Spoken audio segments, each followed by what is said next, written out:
여러분 안녕하십니까? 오철 교수입니다. 오늘은요 교과서 챕터로는 제5챕터고요. 제목은 국제자본이동입니다. 이 장은 다행히도 그렇게 어렵지 않습니다. 네, 그래서 잘 편안히 포인트를 잘 짚어가면서 집중해서 들으시면 될 것 같습니다. 물론 복습은 하셔야 되겠죠. 제목이 국제자본이동이죠. 실제로 국제자본이 많이 일어날까요? 답은 예스입니다. 실제로 많이 일어나요. 자, 우리나라 주식시장에서요 외국인의 비율이요 굉장히 높습니다.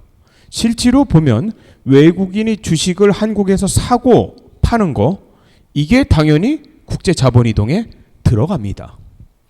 한국 기업 중에 글로벌 기업들은요 유럽에서 자금을 조달합니다. 어떻게요? 채권을 발행합니다. 이렇게 국제적으로 우리나라 이외에서 자금을 조달하는 기업들이 대단히 많습니다. 그리고 심지어는 해외에 상장한 기업도 꽤 있습니다. 그리고요, 우리나라 사람이 해외에서 부동산을 취득해요. 이런 경우도 국제적으로 자본이 이동을 해야 됩니다. 이 경우는 현재 한국은 좀 드물지만 과거에 우리 1960년대 70년대에 외국에서 돈을 많이 빌려왔어요. 국가 간으로요. 국가가 돈을 빌리는 것을 이렇게 차관이라고 하죠. 요즘은 이제 뭐 다른 나라를 원조하고 이런 경우가 우리는 이제 많은데, 이것도 역시 국제적으로 자본이 이동하는 경우입니다.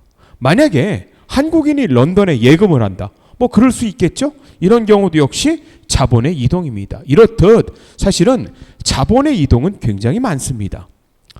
굉장히 자연스러운데요, 문제는 거시경제학으로 문제가 발생이 돼요. 어떤 문제가 발생하냐면요, 자본의 이동이요 정부의 재정과 금융정책에 영향을 줍니다. 이게 요 장의 포인트죠. 그래서요, 특히 자본의 이동은요 중앙은행의 통화관리를 굉장히 어렵게 합니다. 원래 중앙은행, 다시 말하면 거시경제학까지는요 어떻게 배웠냐면 폐쇄경제로 배웠어요.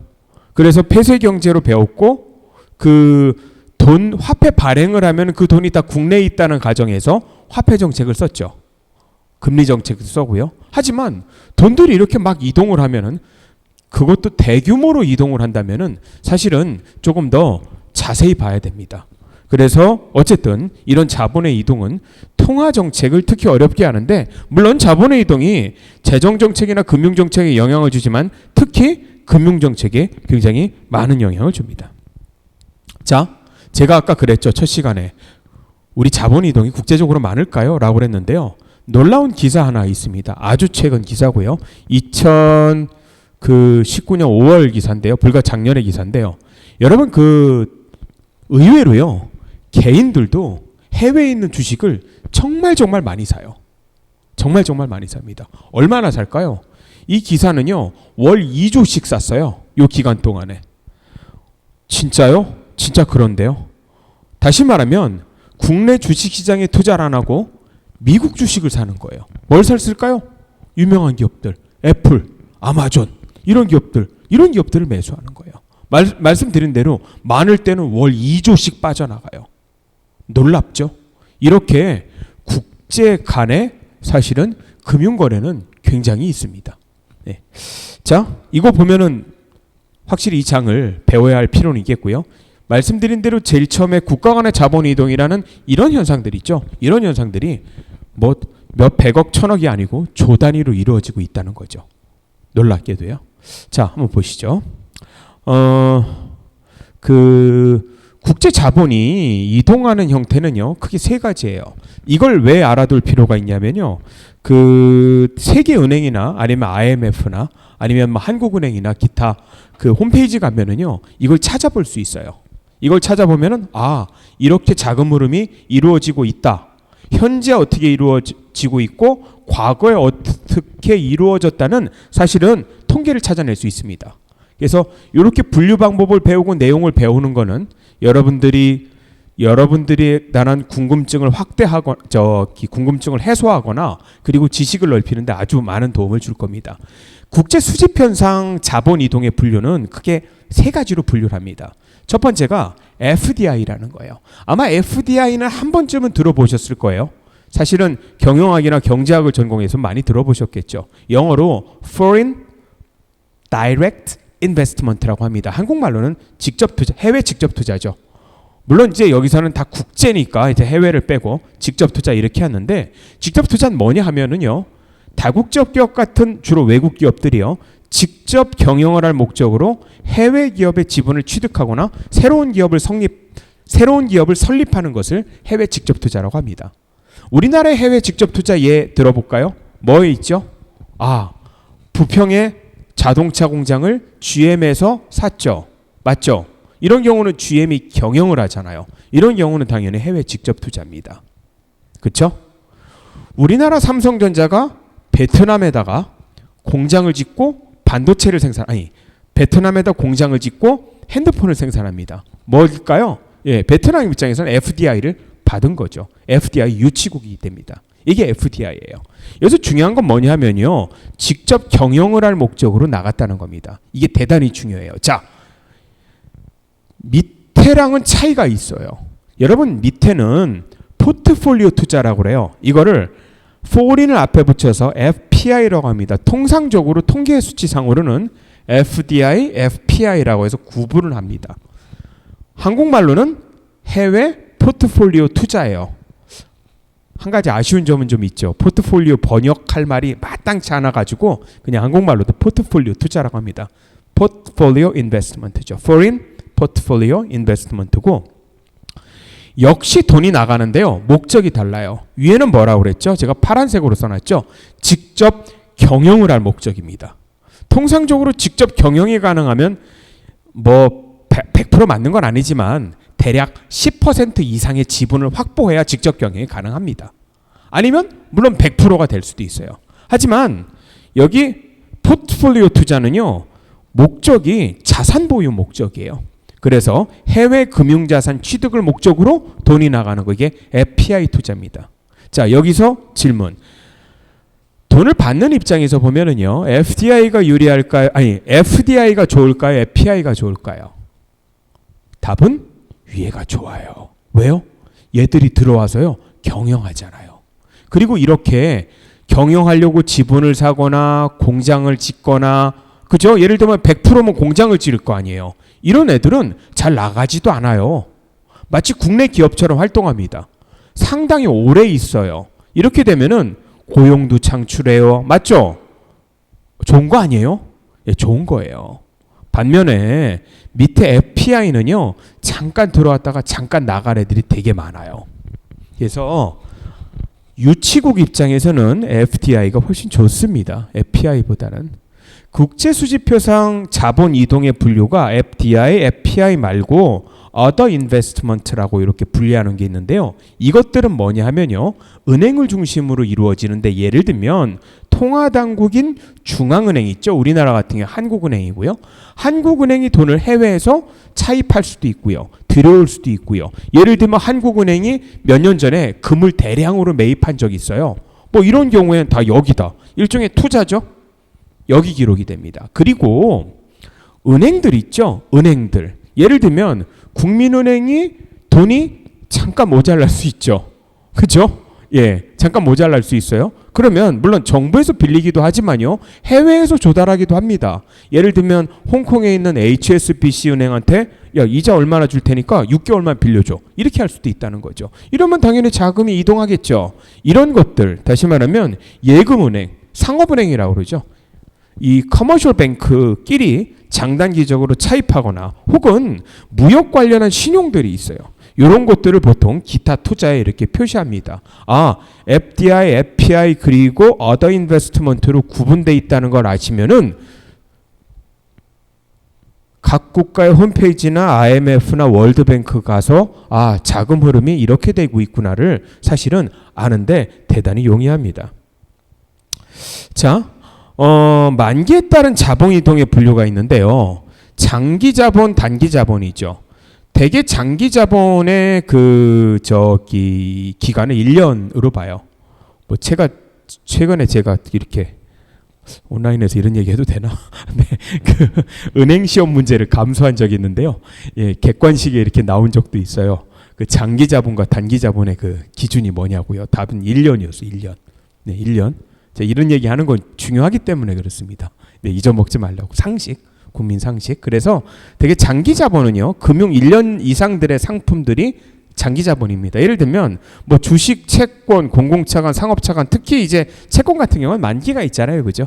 예, 되게 회사채 같은 경우 뭐 3년 만기도 많고요. 국고채 같은 경우도 뭐 그렇고, 어쨌든 주식, 채권, 공공차관이나 이런 것들 만기 1년 이상 거를 우리는 장기 자본 이동이라고 하고요. 만기 1년 미만인 거를 우리는 단기 자본 이동이라고 합니다. 여기 이제 양도성 예금, 정기예금 같은 경우 이제 영어로 CD라고 하거든요. 예, 이런 것들은 만기가 보통 짧아요.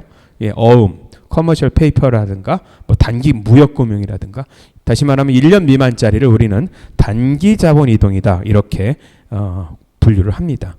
자, 제가 아까 말씀드린 대로 국제 자본 이동을 세 가지로 나눴죠, 맞죠? FDI를 파란색으로 표시를 했고요. 이게 FPI예요. 여기서 이제 증권 투자 이렇게 번역을 했죠, 그죠? 아까 말씀드린 대로 경영을 목적으로 돈이 이동하는 게 아니라는 거죠, 그죠? FPI고, 이게 Other Investment예요. 기타 투자. 이 전체적으로 전 세계에서 다 이렇게 공통적으로 많이 씁니다. 그래서 월드뱅크 통계나 아니면 IMF 가서도 대외 자본거래 순유입 상황을 치면 이렇게 볼 수 있어요. 이거는 대한민국 겁니다. 한번 볼게요. 여러 가지 사실을 알 수 있는데, 여기서요, 여러 가지 사실을 알 수 있는 것들을 제가 뒤에 이렇게 적어놔 봤어요. 이거는 1980년대부터 2014년도 통계까지 있으니까 이제 15년도 작성된 거라는 걸 알 수 있는데요. 자, 먼저 이제 제가 써놓은 거 먼저 한번 볼게요. 중요한 거는 제가 파란색으로 좀 이렇게 바꿔놨어요. 일단 1985년 이전에 뭐 기타 투자 순유입이 있었고, 86년부터 89년 사이에 순유치 있을 거 별로 관심 없을 것 같고요, 여러분들. 여기서부터 잠깐 볼게요. 이 중요한 연도를 좀 짚어볼게요. 우리가요, 1990년대부터 98년까지요. 여러분 98년이 어떤 해인지 아시지요? 무슨 해죠? 국제금융론 배우면 기억하셔야 되는데, 저희 외환위기가 있었죠? 그죠? 98년도에. 예, 슬픈 때예요. 예. 90년대부터 98년까지요. 어떤 일이 있었냐면요, 직접 투자가요 순유출이 돼 있습니다. 제가 1차라고 써 있죠. 여러분, 직접 투자가 순유출이 됐다는 건 무슨 말이에요? 우리나라가 너무나 투자 환경이 좋아가지고 외국 기업들이 들어오는 게 아니란 얘기죠. 반대 현상입니다. 다 나갔단 얘기예요. 다 나갔어요. 이유는 국내 기업 환경이 굉장히 악화됩니다. 그래서 기업들이 외국으로 굉장히 많이 이전을 해요. 자, 이게 왜 그랬냐면요, 백해서 1988년에 우리는 올림픽을 치릅니다. 올림픽 치러서 물론 선진국도 되고 여러 가지 혜택도 많았지만, 일부 서구의 경제지에서는 굉장히 좀 조롱 섞인 기사를 내보내기도 해요. 뭐냐면, 한국이 샴페인을 너무 일찍 터뜨렸다. 아주 유명한 말이었습니다. 실제로 우리 88년을 전후해서요, 민주화가 이행이 됐고 여러 과정을 통해서 이 급격하게 임금 인상이 됩니다. 임금 인상이 노동 생산성의 한 2배, 3배 정도 이렇게 급격히 임금 향상이 되고요. 어쨌든 뭐 노동운동의 1차 전성기죠. 네, 막 이러는 바람에 국내에서 기업 환경이 되게 나빠졌고요. 이게 정서적으로도 굉장히 영향을 준 모양이에요. 그래서 한국에 있는 많은 기업들이 아웃 오브 코리아를 실제로 많이 합니다. 정말 정서적으로만 기업 환경이 악화됐을까 이렇게 말하기는 조금 어렵고요. 왜냐하면 임금이 급격히 오르면서요, 사실은 임금에 의존했던 많은 노동집약적 산업들이 굉장히 타격을 입어요. 여러분, 1990년 이전까지는요, 부산이요, 지금 뭐 부산 유명하기도 하죠. 여러 것으로요. 뭐 영화제를 하기도 하고요. 아름다운 경치도 있고 해운대 비치도 있고요. 하지만 부산이 1990년대 이전에는 신발 산업의 사실은 메카였습니다. 우리 신발 산업이 90년대 이전에는 전 세계 거의 1위였어요. 그래서 나이키도 만들고 물론 프로스펙스 뭐 이런 국내 브랜드들도 있었고 아주 신발 산업의 전 세계적인 메카가 부산이었는데요. 그 점점점 기업들이 파산하기 시작하는 거예요. 90년 이후로요. 그래서 되게 아이러니한 얘기인데 이 당시 이 FDI 순유출을 타고서 해외로 간 기업들은 오히려 현재까지도 많은 기업들이 살아남은 기업들이 있고요. 국내에서 끝까지 고군분투하다가 사실은 다 파산을 했죠. 그래서 90년대 이후로부터는요. 신발 산업이 남아있질 않습니다. 뭐 그거 보면 확실히 국내 기업 환경이 악화된 건 맞아요. 사실은. 어쨌든 이 90년대부터 98년 보면은 FDI가 순유출합니다. 다시 말하면 자금이 많이 빠져나갔다는 거죠. 여러분 자금이 빠져나갈 때 한국 돈으로 나가나요? 아니죠. US 달러로 바꿔서 나갑니다. 사실은 IMF의 먼 원인도 됩니다. 사실 이게 1차 유출이에요. 여러분 90년대부터 98년까지 FDI를 한번 볼까요? 네, 볼래요, 여러분? 이게 왜 잘 보이지 않냐 하면요. 여기 있다. 여쯤 가면 이제 액수가 커져서 그런데 여기 보면 이제 98년부터 98년부터 IMF 우리가 위기가 있는 여기까지, 그죠? 우리 여기까지 보면은 해외 직접 투자가 들어와 있네요, 그죠? 예, 들어와 있는데 어디야? 죄송합니다. 여기다. 90년 여기부터 여기까지 이렇게 굉장히 나가는데 여러분 요거 보시면 그럴 거예요. 별로 안 나갔네 라고 하는데요. 사실은 경제 규모가 이때랑 많이 다르죠. 그죠? 이때는 경제 규모가 저희가 정말 계속 커졌잖아요. 이때만 해도 GDP가 10,000불 어라운드 됐을 때거든요. 예, 지금이야 30,000불이니까 3배가 커졌으니까 사실은 이렇게 굉장히 낮아 보여도 요 기간 동안에 많은 기업들의 엑소더스가 일어났죠. FDI는 줄어드는 요 기간입니다. 요 기간. 예. 요 기간이 1차적인 어떤 이 FDI가 빠져나가는 이런 게 있었고요. 요거는 IMF에서도 자세히 다룰 건데 우리 94년부터 97년까지 기타 투자 순유입이 있었어요. 여러분 기타 투자는 아까 뭐였죠? 예, 중앙은행이나 아니면은 일반 상업은행인데 순유입이 있었다는 건 돈이 들어왔다는 건데요. 이게 어떤 형태로 주로 들어왔냐면요. 차입 형태로 들어와요. 말씀드린 대로 제가 굵은 글씨로 써놨죠. 98년 외환위기의 한 원인이 됩니다. 이게 왜 이때 이렇게 차입을 많이 했고 왜 갑자기 뒤에 막 나갔냐에 대해서는 저희 다음 장에 금융위기를 배우면서 자세히 말씀을 드리도록 하겠습니다. 그래서 이런 일이 있었죠. 은행들이 해외로부터 자금을 굉장히 많이 빌려옵니다. 그리고요. 97년부터 2005년도 보면은 이거랑 연결된 건데 이때까지만 해도 97년까지만 해도 막 들어왔죠. 왜냐면 다 차입을 했는데 97년부터 여러 가지 경제 상황이 변했고요. 세계적인 경제 상황도 변했고 우리나라도 문제가 있었고요. 외국 이 돈을 빌려준 주체들이 막 돈을 회수해 갑니다. 그래서 97년부터 2005년까지는 기타 투자 자산은 순유출이 있었어요. 뭐 급격히 빠져나갑니다. 특히 97년, 8년 제가 써놨지만 외환위기로 인해서 부도를 우려한 외국 은행들이 국내 은행에 빌려준 대출을 막 급격하게 회수를 하기 시작했습니다. 그 원인에 대해서는 제가 나중에 말씀드릴 거고요. 물론 이게 외환위기의 직접적인 한 원인이 되었습니다. 이게 먼 원인, 가까운 원인. 물론 더 먼 원인으로 따지면은 이 90년대부터 98년까지의 FDI의 순유출 이 트렌드가 있어 왔죠. 자, 그리고요. 저희 이제 98년부터 2005년까지는요. 놀랍게 직접 투자가요. FDI가 순유입이 있었던 때입니다. 사실은 이 부분에 굉장히 좀 주목을 전 개인적으로 하고 싶어요. 현재 우리 역시 이런 상황이거든요. 2006년 이후요. FDI가 지속적으로 하락합니다. 여러분 FDI가 왜 하락하죠? 국내 기업들이 국내가 싫은가 봐요. 계속 해외로 나가죠. 근데 이거를 좀 오해하시면 안 돼요. 2006년도 이후의 상황을. 볼까요? 얼마나 나가는지. 예. 자,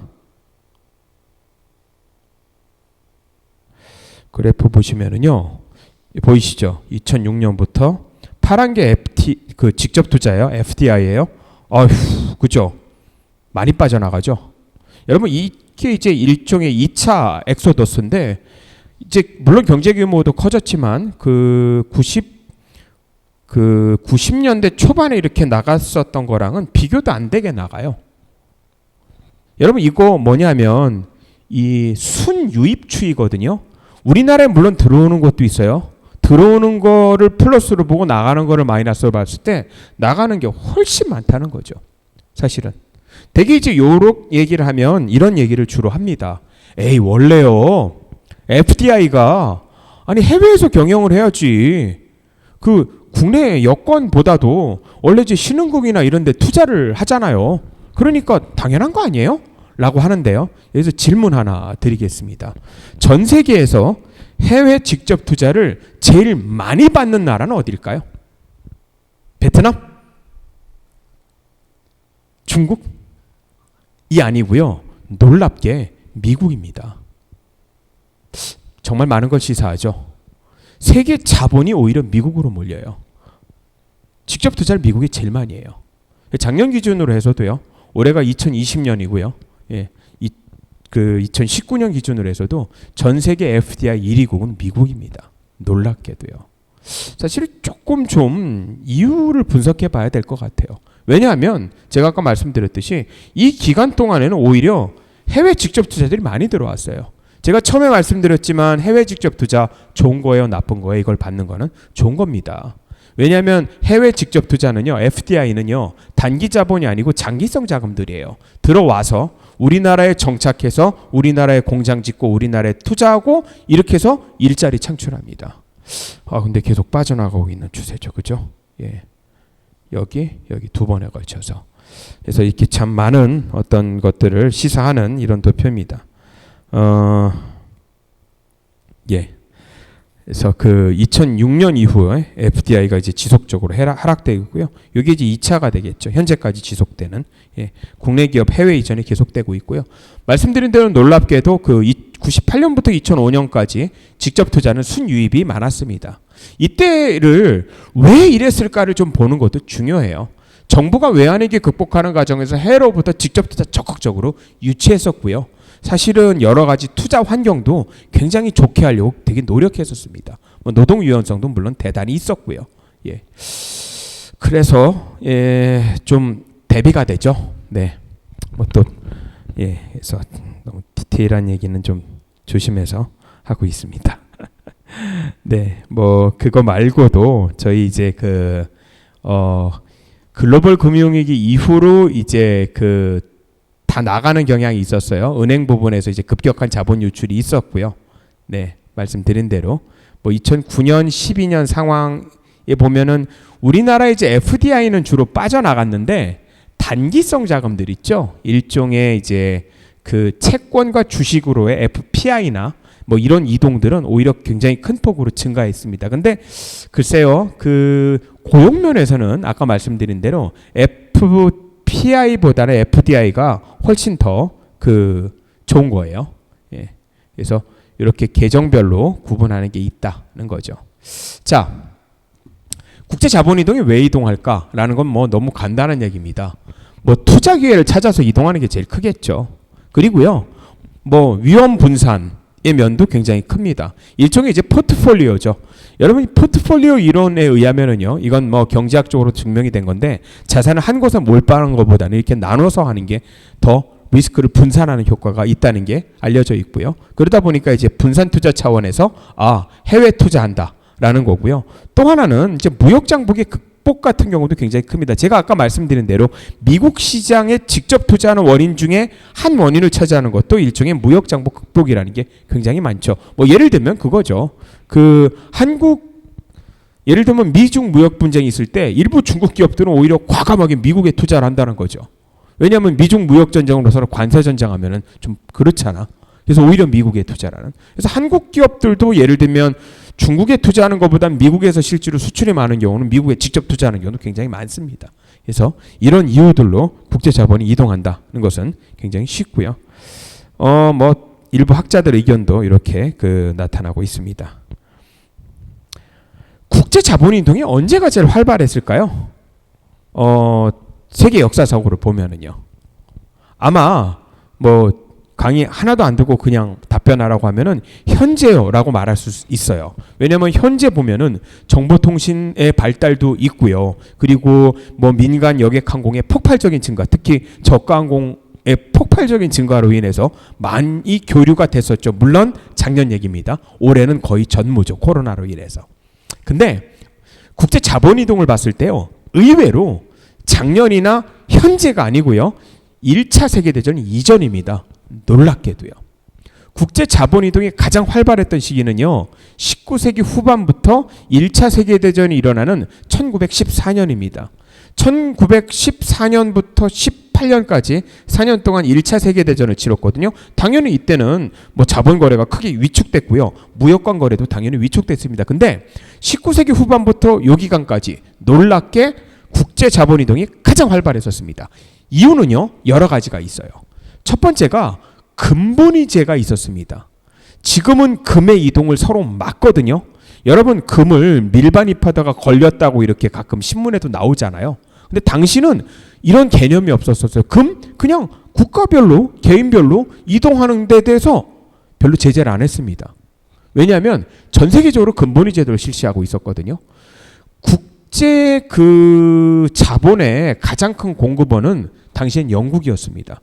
당시는 영국이 패권국이었죠. 이때가 영국의 최전성기였어요. 어떻게 보면요.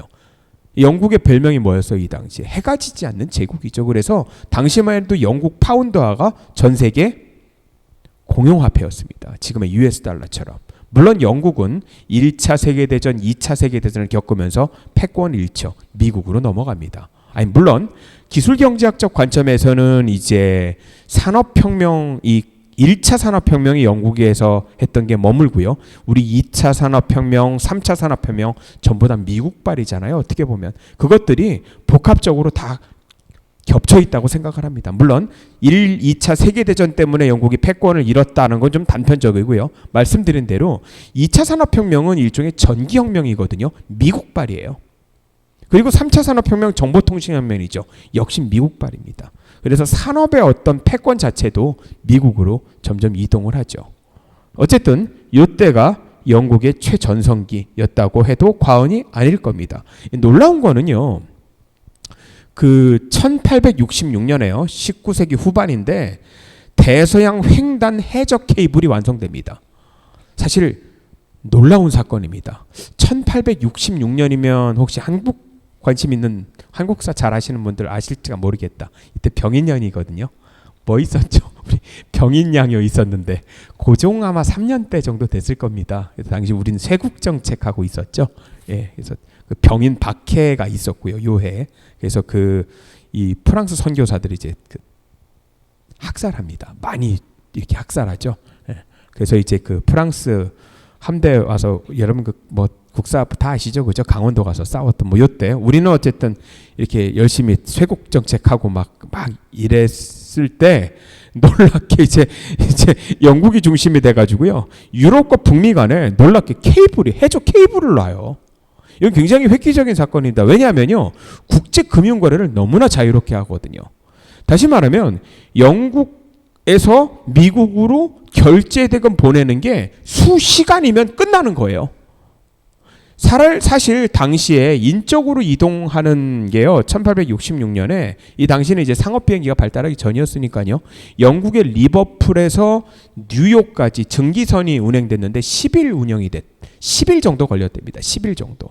근데 이 10일 걸리는 거리를 단 수시간 만에 모든 국제 결제를 다 이렇게 되면 어떻게 보면은 금융 시스템이 영국과 뉴욕과 이렇게 하나로 묶인 대단한 사건이에요. 어떻게 보면 1866년에 해적 케이블이 완성됐다는 게요. 물론 이 해적 케이블은 그 이전에 유럽 국가들끼리 이렇게 연결되기도 했었습니다.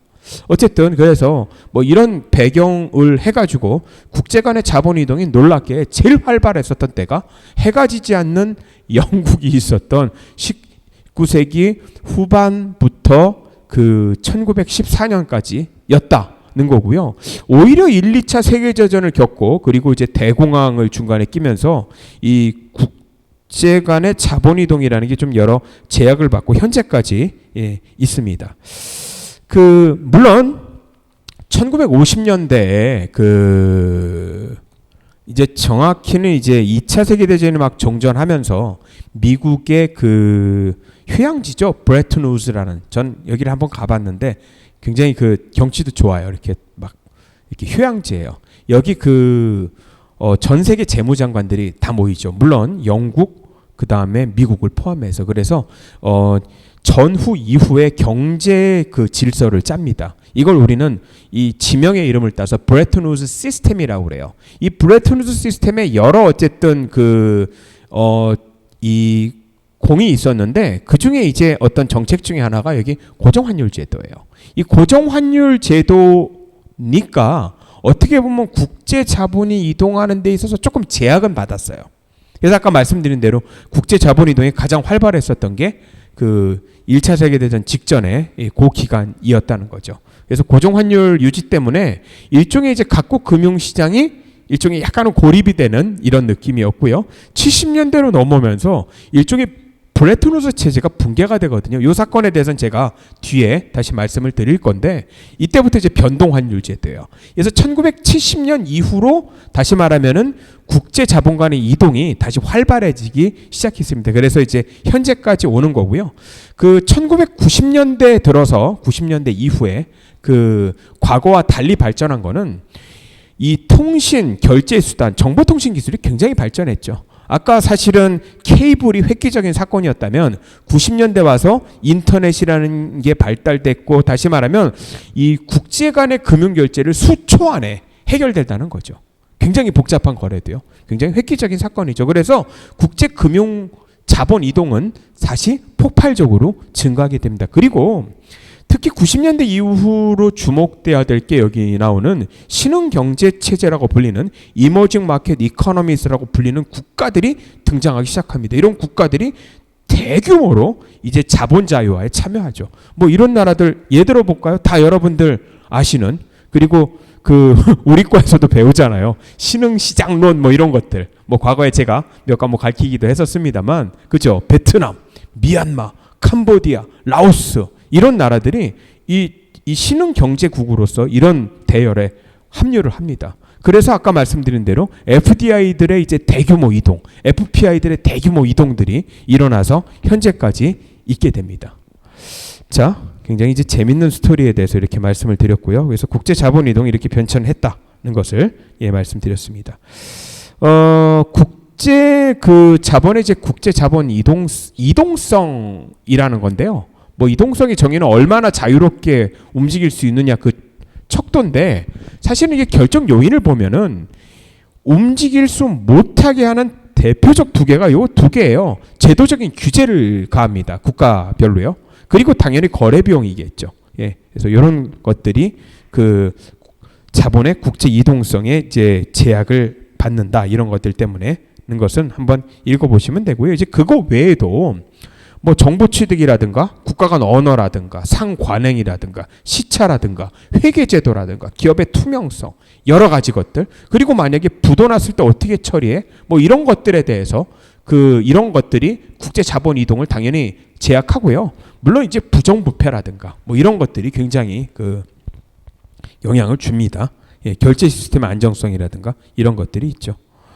그리고요, 또 하나 있는 게 이제 이자율이죠. 요 이자율이 다시 말하면은 환율에 어떤 영향을 미치냐에 대해서는 이미 3장에서 자세히 공부했었습니다. 그거 참조해 주시면 되고요. 그리고 이제 이자율 차이가 있죠. 역의 역내 뭐 이런 것들. 역내라는 건 이제 자국이고요. 보통 역의 offshore라고 영어로 표시하는데 번역이 좀 어렵죠. 영어로도 좀 어렵구나. offshore. 그렇죠? foreign입니다. 해외. 그래서 그 이자율 간의 차이들이 당연히 국제 자본 이동성을 제한합니다. 그래서 이런 것들이고요. 요 뒤에는 뭐냐 하면 저축과 투자의 상관관계인데, 저축과 투자의 상관관계 한번 볼까요? 이게 조금 테크니컬한데 요거는 이제 논문들을 인용했는데요. 그 펠트슈타인이랑 그 허리오카라는 교수가 이제 공저한 논문인데 국제 자본 이동이 높을수록 그 나라의 저축 투자 간의 상관관계는 낮아지며 국제 자본 이동이 완전하다면 저축 투자 간의 상관관계는 없다. 이게 무슨 말이냐면 원래 저축과 투자라는 관련이 있잖아요. 폐쇄 경제를 했었을 때 제가 그때 증명도 해드렸죠. I랑 S랑 같아야 돼요. 폐쇄 경제라면. 근데 국제적으로 개방이 되다 보면은 굳이 같을 이유는 없죠. 왜냐하면 해외 차입이 가능하잖아요. 그래서 말씀드린 대로 상관관계가 낮아지는 거죠. 자본 이동이 높을수록. 맞겠죠? 왜? 해외 차입이 가능해지니까. 그런 얘기입니다. 그래서 뭐 기술적인 얘기는 안 하고요. 결론 정도만 이렇게 아시면 됩니다. 근데 의외로 어떤 일이 발생하냐면은 그 국가별로 해보니까 외환거래에 있어서 통제가 없고 자본의 유출입이 비교적 자유롭다고 이렇게 평가를 받는 OECD 국가들을 표본으로 분석해 보니까 저축률과 투자율 간의 상관관계가 의외로 높다는 거예요. 그래서 이런 결과들을 그 펠슈타인 허리오카 수수께끼 이렇게 부릅니다. 뭐 여러 이유가 있죠. 뭐 교과서에서도 잠깐 표현하고 있는데 뭐 저축의 내생성이라든가 대국 효과라든가 등등 있는데 그건 한번 읽어보십시오. 그렇게 큰 중요한 건 아닌 것 같고요. 그리고 국제 주식 투자의 뭐 자국 편중 현상 이런 것도 있어요. 뭐냐면 요거는 91년 논문인데 프렌치 그다음에 포터바라는 두 교수가 쓴 건데 세월이 많이 변했어요. 사실은 이 논문의 유효성은 현재는 많이 현저히 떨어질 것 같아요. 왜냐하면 논문에 나온 게 91년 논문, 붉은색으로 써놨죠. 여러분 여기 보시면 뒤에 통계가 있구나, 그치? 그 주식 내 자국 비중이 아까 그랬잖아. 뭐냐면 그 국제 간에 원래 그 거래가 활발해야 되는데 의외로 OECD 국가들에서 보면 이제 이 논문에 있는 국가들이에요. 우리나라가 왜 없냐 이렇게 항의하지 마십시오. 논문에서 우리나라가 없기 때문에 그냥 없는 거예요. 그리고 1991년만 해도 우리나라의 그 경제 규모가 그렇게 크지 않았거든요. 물론 상대적으로 컸지만 사실은 해외 선진국들에 비해서 좀 작은 규모여가지고 뭐 당연히 한국은 없고 놀랍게 미국이 92, 일본이 95, 영국이 92, 독일 79, 프랑스 81 이거 보면 미국, 일본 이런 나라들이 선진국 국민이 보유한 자산에서 자국 국내 주식 비중이 되게 높아요. 해외 투자 거의 안 한다는 거거든요. 이게 이제 뭐냐 하면은 그 자국 편중 현상이라는 영어로 홈 바이어스라고 하는데 지금은 말씀드린 대로 완전히 다른 얘기입니다. 완전히 다른 얘기예요.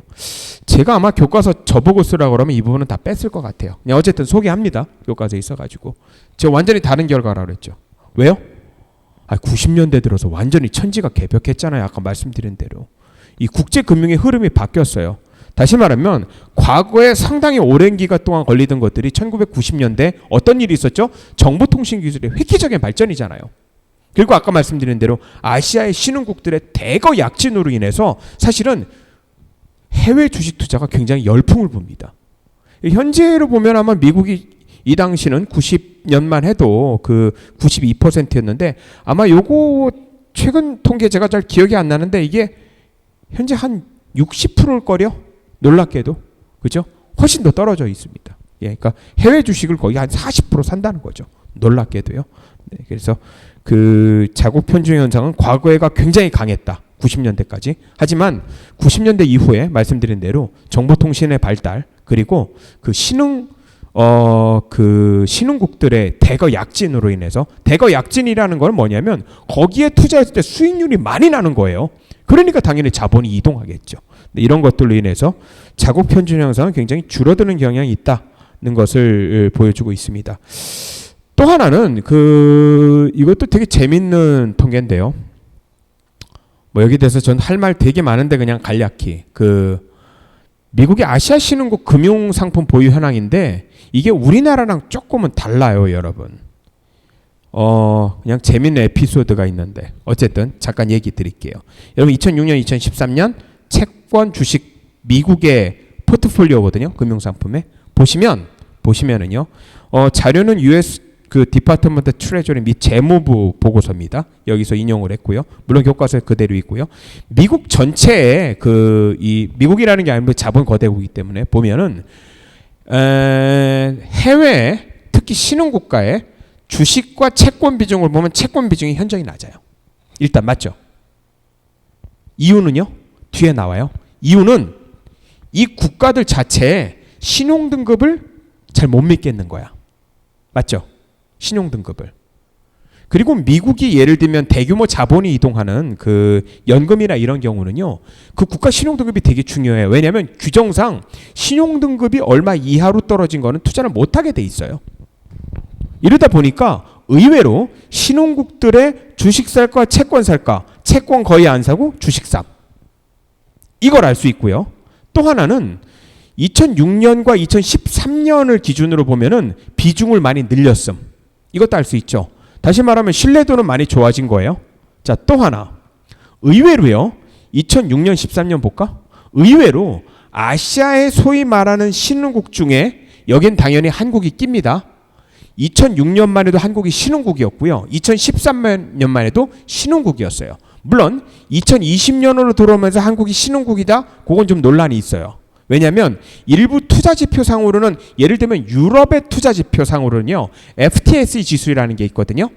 거기 상으로 보면 한국은 신흥국이 아니에요. 선진국이에요.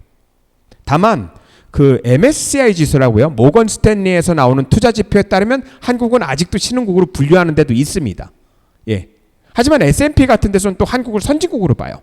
한국은 좀 논란이 있는데, 어쨌든 여기 보시면 이 전체 신흥국 중에서 단위가 10억 달러죠. 그죠? 많은 돈을 실제로 투자하는 데는 중국, 한국, 싱가폴, 홍콩 정도예요. 놀랍게. 그리고 2013년으로 가면서 중국이 경제가 약진했기 때문에 당연히 주식 비중 늘렸고요. 한국도 주식 비중 당연히 늘렸습니다. 여러분 여기 10억, 100억, 1조 달러죠. 그죠? 예, 10억 기니까 10억, 100억, 1000억이죠. 그죠? 예, 1000억 달러 이상 투자하는 데들은 중국, 한국, 그리고 그나마 비중이 높은 데들이 싱가폴, 그리고 홍콩. 홍콩도 많이 투자했네요. 그죠? 요 정도예요. 재밌는 통계 하나. 베트남 볼까요? 요즘 잘 나가는 베트남. 베트남 어디 갔지? 베트남 없어. 그죠? 베트남 없어요. 없죠. 여기에. 여기보다도 순위가 제일 떨어져요. 자, 한국은 그러면 2006년도에 베트남에 대해서 그 주식 투자에서 돈을 많이 벌었냐면 답은 노예요. 여기는 안 썼는데 놀라운 결과가 있어요. 여러분, 베트남이 뜬다 이건 대충 알거든요. 근데 모든 투자는 타이밍이 되게 중요합니다. 여러분 2006년도 7년도에요. 여기 미국 애들이 거의 투자하지 않는 불모지인 베트남에 우리나라 사람들이 어마어마하게 투자했어요. 얼마나 투자했냐 하면 무려 1조를 투자했어요. 한국의 모든 증권사에서 베트남 주식 산다고 막 프로모션을 해가지고 1조 모았어요. 1조.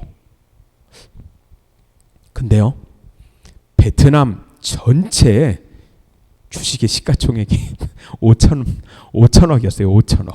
어디다 투자한 거야 도대체. 다 투자도 못했죠. 그죠? 예. 물론 2008년도에 완전히 뭐 이렇게 주식시장이 붕괴돼가지고 손해들 많이 입었을 겁니다. 당시에. 이런 얘기 해도 되나 온라인에서 잘 모르지만 어쨌든 사실이니까요. 뭐 틀린 얘기를 하는 건 아니죠. 어쨌든 투자는 타이밍이 굉장히 중요합니다. 타이밍이. 예. 그래서 그 미국의 그 아시아 신흥 시장국 금융 보유 현황 보면은 여러 가지를 알 수 있다는 거를 알 수 있죠. 말씀드린 대로 이제 표 해석해 보면은 아시아 신흥국에 대한 미국의 증권 투자 규모가 2006년보다는 13년대 당연히 증가했죠. 하지만 주식 채권 투자 비중은 대단히 낮다는 것을 볼 수 있습니다. 그리고 채권 투자 거의 안 한다는 것도 알 수 있죠. 그죠? 왜 채권 투자 안 할까? 채권 투자 안 하는 이유.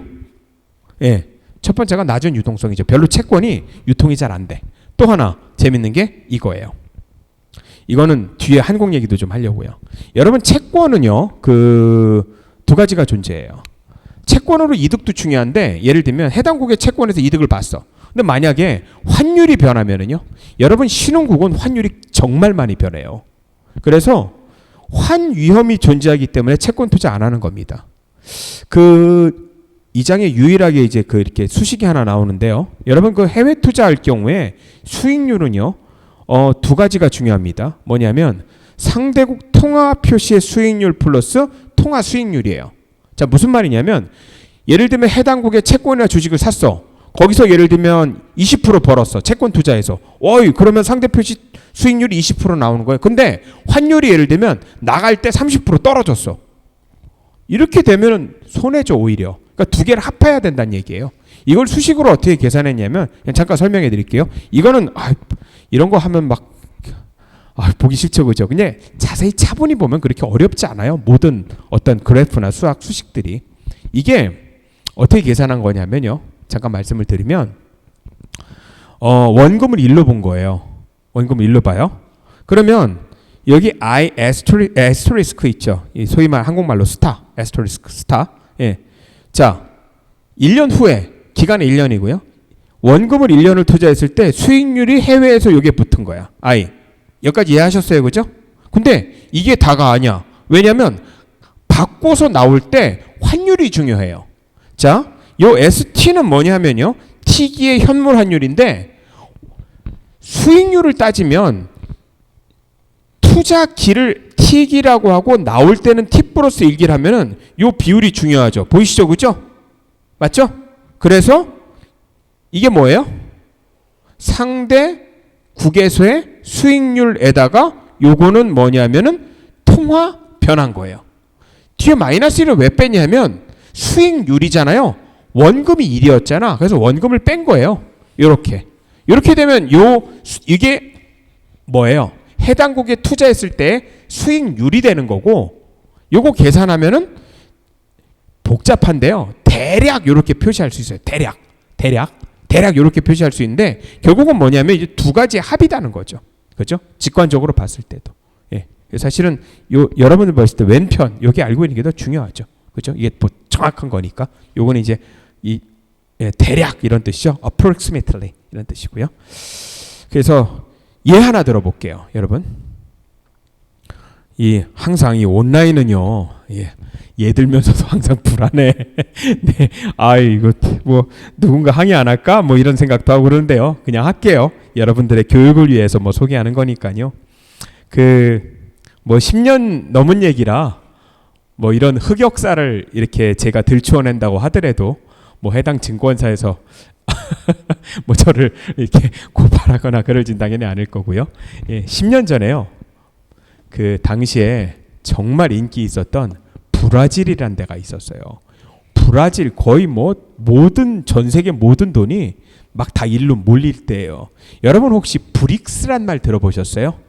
당시에 골드만삭스에서 만든 용어고요. 당시에 브릭스가 앞으로 뜰 거다. 2010년도에 트렌드였어요, 거의. 그래서 2010년도, 11년도는요. 전 세계 모든 돈이 거의 브라질에 줄 섰을 때예요. 그리고 브라질 아시는지 모르겠지만 고해에요. 그 년도에 월드컵도 했었어요. 그러니까 앞으로 브라질 뜰 거다 무한한 가능성 뭐 했는데 2011년도에 브라질이 채권을 발행한 거예요. 브라질 정부 채권이었어요. 그러면 여러분 채권의 리스크는 뭐냐 하면 이게 부도날 거냐 아닐 거냐 그게 일종의 거의 유일한 리스크예요. 설마 브라질이 부도나겠어? 게다가 브라질 정부가 굉장히 매력적인 조건을 제시한 거예요. 고정이자율을 주겠대. 12%로. 와, 매력적이죠. 그죠? 12%짜리가 어디 있어? 당시 한국에서요. 2011년도에 이 브라질 채권을요. 여러 메이저 증권사에서 엄청나게 많이 팔았어요. 연 12% 이자 준대. 고금리 상품에 대대적인 마케팅을 했는데요. 그 2011, 12, 13년도 어떤 분위기였냐면 한국이 그 금융소득 종합과세라는 게 있거든요. 다시 말하면 이자로 이 합산한 이자가 4천만 원이 넘으면은 원래는 이제 종합소득 과세라는 거라서 돈을 많이 내야 돼요. 근데 이 4천만 원 한도를 2천만 원으로 낮춘다는 거야. 이렇게 되면은 이자 소득으로 2천만 원 넘기는 자산가들이 뭐야 이거?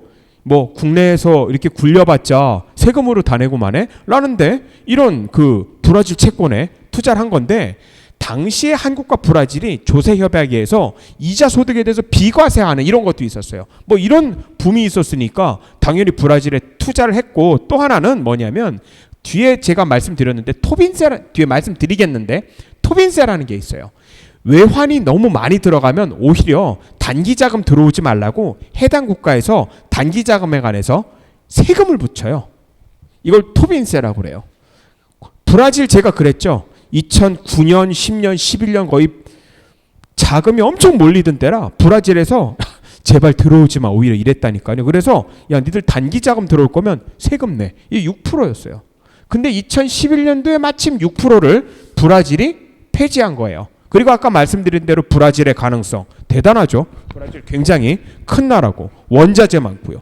석유도 나요. 원유도 풍부해. 그리고 아까 제가 월드컵이라고 그랬는데요. 올림픽이 열렸죠. 올림픽. 그죠? 리우데자네이루에서 올림픽이 열렸어요. 올림픽이 이제 막 유치했고 막 여러 호재가 거치면서 브라질 채권의 선풍적인 인기. 자, 여러분. 타임머신을 돌려가지고 10년 전으로 돌아가서 이 채권 사실래요? 어때요? 냉정하게 한번 생각해 보시죠. 꽤 매력적이에요. 냉정하게 봐도. 이유는 브라질이 설마 부도나겠어? 그럴 가능성 없죠. 그리고 확정이자 준대잖아. 12%. 맞아요? 맞아요. 근데 한 가지 리스크를 생각 안 했네요. 어떤 리스크죠? 예, 환 리스크입니다. 아까 그랬잖아. 해외에 채권을 투자할 때는 이거랑 이거 두 개를 동시에 고려해야죠. I** 상대 통화 표시 수익률도 중요하죠. 상대 통화 표시 수익률이 몇 프로야? 아까 브라질 채권 12%예요. 근데 환율이 변하면 어떡할 거야? 우리나라 당시에 모든 증권사들은요. 이 얘기는 안 했지. 왜? 채권 팔면 팔수록 다 수수료잖아. 그죠? 열심히 팔았어요. 환 리스크는 얘기 안 했죠. 여러분 근데 결과 어떻게 됐었을까? 놀라운 일이 발생했죠. 두 가지를 제가 두 가지? 슬라이드를 두 개나 놨는데 있다 그죠? 맞아요. 특정 증권사 그냥 얘기할게요. 다 메이저 증권사죠? 엄청 많이 팔았어요. 삼성증권에서는 2조 미래에셋에서는 1조 그죠? 신한금융 다 줘야 그죠? 막 팔았는데요. 여러분 만기되는 5년 후에 정말 12% 이자 줬어요. 문제가 뭐냐고요? 문제가 투자할 때는 브라질 헤아라였고 나올 때는 원화로 바꿔 나와야죠. 근데 그 사이에 헤아라가 장난이 아니게 떨어진 거예요. 보이세요? 저기 저쪽에서 683에서 쫙 떨어져 가지고요. 그죠? 예. 반토막 났네요. 거의. 그죠? 예, 반토막 났습니다. 원 헤아라 환율이에요. 예. 헤아리 아래에 있으니까 저기 단위 보세요. 항상 여러분 수치 보시면 이게 뭔가 생각하셔야 돼요. 저기 단위 보면 원이 위에 있고 헤아리 아래에 있죠. 다시 말하면 이 수치가 떨어진다는 건 뭐예요? 예, 헤아라의 가치가 떨어졌다는 거잖아요. 쫙 떨어졌어요. 그래서 말씀드린 대로 이게 환차손이 되게 많이 발생한 거예요. 그래서 만기 5년짜리에 누군가 1억 투자했었으면 5년 후에 무려 5년이나 묵혀뒀는데 실제로 찾아가는 금액은 한 7,500만 원 정도 이렇게 찾아갔다는 거죠. 예, 그래서 이렇게 헤아리 그죠? 쫙 떨어졌죠. 네, 그래서 환 리스크, 환 리스크 중요합니다. 그래서 해외 투자할 때요, 예, 투자국에서의 수익률도 중요하지만 환 리스크 굉장히 중요하다. 여러분 이렇기 때문에 미국 애들이 투자 안 했던 거죠, 그죠? 예, 신흥국에도 놀랍게도 특히 신흥국 여기 보면 신흥국 채권 거의 안 사잖아요. 그죠? 예. 왜요? 부도나지 않을 거 아니야. 부도 안 나도 환 리스크를 어떻게 해지래요, 사실은. 그죠? 예. 그래서 이런 경향들을 좀 알 수 있다는 거죠. 예. 해외 투자할 때 물론 조심해야 됩니다. 물론 수익률도 높지만요. 환상을 가지면 안 되겠죠. 그래서 이런 얘기들 제가 했습니다. 그래서 이제 그 신흥 시장국 증권 투자 요거 관련해서 예, 해지 비용이 높다는 거죠. 특히 해지도 잘 안 돼요. 파생금융 상품도 없어가지고. 그래서들 투자 안 하는 겁니다. 미국 애들이. 예, 우리나라 투자할 때 조심해야 된다는 거고요. 그 채권 같은 경우 말씀드린 대로 이제 하부 고저가 미발달됐고요. 게다가 기업 정보의 불투명성이죠. 어떻게 믿어 재무제표를? 이렇게 말할 수 있는 거예요. 하물며 중국 투자할 때 요즘에 중국 재무제표도 잘 못 믿는 경향들이 굉장히 많아요. 투자자들 입장에서. 최근에 전 세계에서 스타벅스보다도 더 큰 그 체인점을 가지고 있는 중국의 한 커피 회사가 있었죠. 물론 미국에 상장이 돼 있었는데 상장 취소됐잖아요. 취소된 이유가 뭐예요? 재무제표 조작이죠. 하물며 뭐 지금도 그런데 신흥국이라고 부르는 중국조차 그런데 뭐 다른 데들 어떻게 믿겠습니까? 재무제표를 그죠? 그래서 이런 거 보면은 이제 채권 시장에 관해서 투자들을 그래서 잘 안 하는 경향이 있다는 것을 이렇게 보여드립니다. 그 국제 신용 등급을 한번 볼게요. 여기 보시면은요 말씀드린 대로 베트남 같은 경우 이제 BB 마이너스예요. BB 마이너스고요. 한국 어때요? 국가 AA 마이너스, 그치? 언제야? 2015년도에. 중국도 AA 마이너스. 그래서 여러분 이거 보시면 아까처럼 여기만 딱 투자하는 거야. 요런 데만. 그죠? 그리고 채권 투자가 그래도 한국, 중국 요런 데들이 많았잖아요. 싱가포르, 홍콩. 왜 그래? 신용등급이 높으니까요. 사실은. 예, 투자 안 하는 거죠. 이런 데 투자 안 하겠지. CCC. 2015년도에도 이미 베네수엘라는 CCC였네요. 여러분 2015년도 망가지려고 막 하는 때였죠. 그죠? 예. 이런 데 투자하면 큰일 나요. 예. 그렇습니다. 자, 그래서 이런 거를 알 수 있다는 거고요. 그 뒤에는 그 국제 자본 이동의 증가, 이득, 손실인데 이건 굉장히 뭐 쉬운 거니까 한번 읽어보시면 될 것 같아요. 그리고 그 대규모 자본이 유입되는 것도 문제일 경우가 있어요. 이유는 아까 브라질 얘기했었죠. 브라질이 2011, 12, 13년도에 자금이 대규모 온 거야. 근데 왜 브라질에서 토빈세까지 붙이면서 들어오지 말라고 했을까는 거는요. 여러 이유가 있어요. 이유 중에 하나가 제가 파란색으로 써놨는데 경상수지 적자를 봐요. 여러분 수많은 투자자들이 브라질에 와서 헤아라를 살 거 아니야. 그러면 헤아라가 가치가 어떻게 돼요? 가치가 오르겠죠. 여러분 이렇게 가치가 오르면 환율상으로는 떨어지는 거죠. 맞죠? 이런 걸 영어로 뭐라고 그래요? appreciation이라고 그러죠. 평가 절상입니다. 이렇게 되면 당연히 수출이 안 돼요. 이러기 때문에 사실은 2010년도, 11년도, 12년도에 브라질을 보면은 막대한 무역 적자를 계속 보는 거예요. 자본이 들어옴에도 불구하고. 그래서 토빈세를 신청하는 겁니다. 그래서 뭐 적당한 규모의 자본 유입이면 좋은데 이렇게 대규모 자본이 유입된다면 여러 가지 문제가 있다는 거죠. 자, 그리고요. 또 하나가 여기 중화 외환 시장 개입, 영어로 Sterilize Intervention이라고 하는데 여러분 이 얘기는 다음 장의 주제입니다. 그래서 다음 장에 그 이 Sterilized Intervention이라는 게 뭐냐라는 뭐 교과서에서는 중화 외환 시장이라고 개입을 했고요. 많은 책에서는 사실은 불태환이라고 번역을 합니다. 그래서 이 주제에 대해서는 다음 시간에 말씀을 드리고 말씀드린 대로 과도한 자본 유입은 여기 Real Appreciation, 실질 절상이 일어나죠. 그죠? 예, 이러기 때문에 무역 적자로 이루어질 수 있어가지고 좋은 건 아니고요. 다시 원론으로 돌아가면 이런 얘기예요, 여러분. 그래서 자본 유입인데요. 자본 유입이 두 가지가 있다는 얘기죠. FDI랑 FPI랑요. 뭐가 좋아요? 네, FDI가 좋은 거예요, 사실은. FPI는 아까처럼 과도하게 막 유입됐다가 다시 다 나가버리잖아요. 그리고 FPI가 들어와서 실제로 그 자국에 고용을 창출하거나 국가 발전에 많은 기여를 하는 건 아니거든요. 반면에 FDI는 좋은 겁니다. 그래서 사실은 FDI 하는 그 기업들 환영해 줘야 된다는 거죠. 예. 자, 그래서 그랬고요. 왜냐하면 나쁜 이유 중에 하나가 갑자기 또 다 나갈 수 있어. 예, 급작스러운 반전이라고 그러죠. Sudden reversal of capital flow라고 하잖아요. 예, 이렇게 되면은 어떻게 돼요? 다랑 갑자기 나가면 뭐가 어떻게 돼? 외환위기 나는 거죠, 그죠? 외환위기 나는 거죠. 우리 경험해 봤잖아요.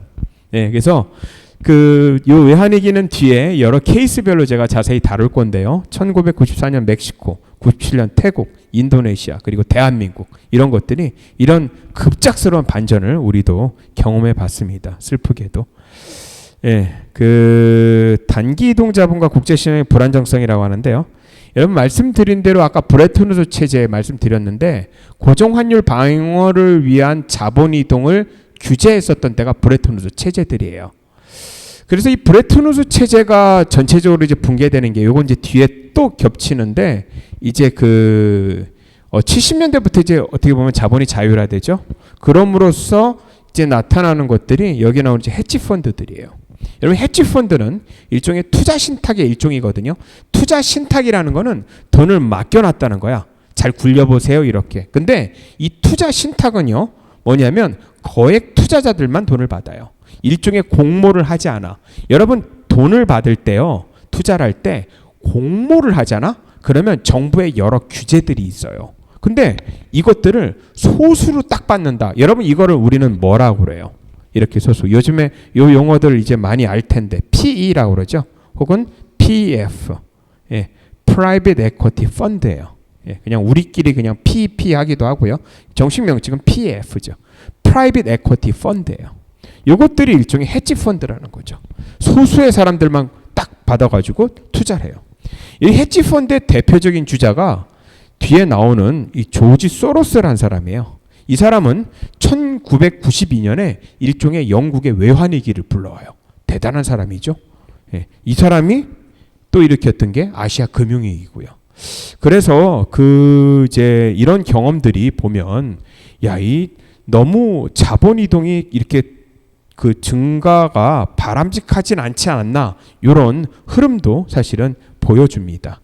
그래서 이 헤지 펀드 조지 소로스가 어떻게 그 영국의 외환 위기까지 이렇게 일으켰나는 것에 대해서는 뒤에 그 자세히 또 말씀을 드리도록 이렇게 하겠습니다. 뭐 말씀드린 대로 이제 불안정성 보면 이제 그 무리 형태죠. 하나가 투자하면 다 투자했다가 빠져나갈 때는 다 빠져나갔다가 이런 비송적인 형태를 보이기도 한다.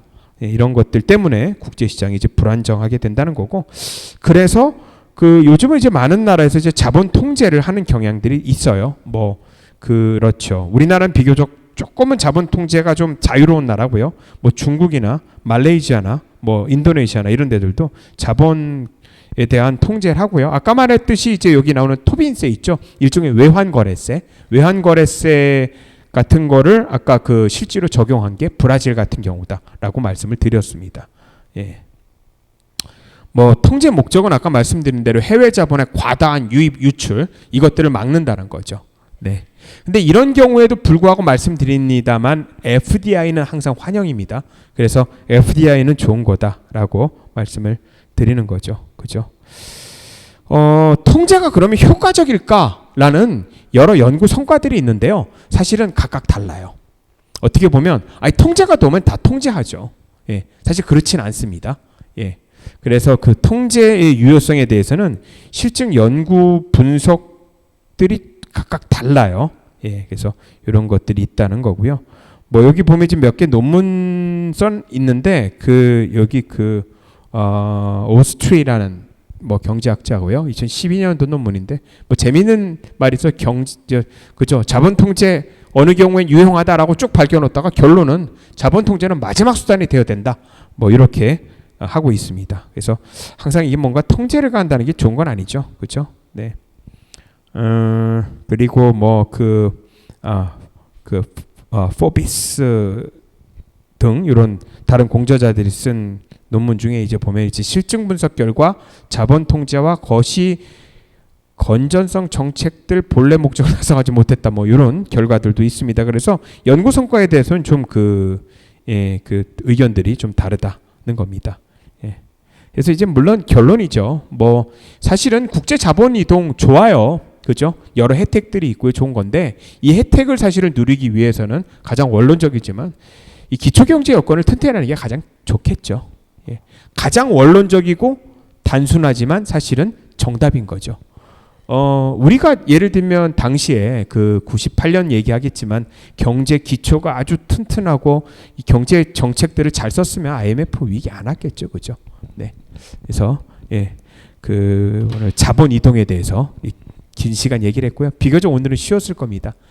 그 다음 시간에 계속 이어서 나가도록 하겠습니다. 감사합니다.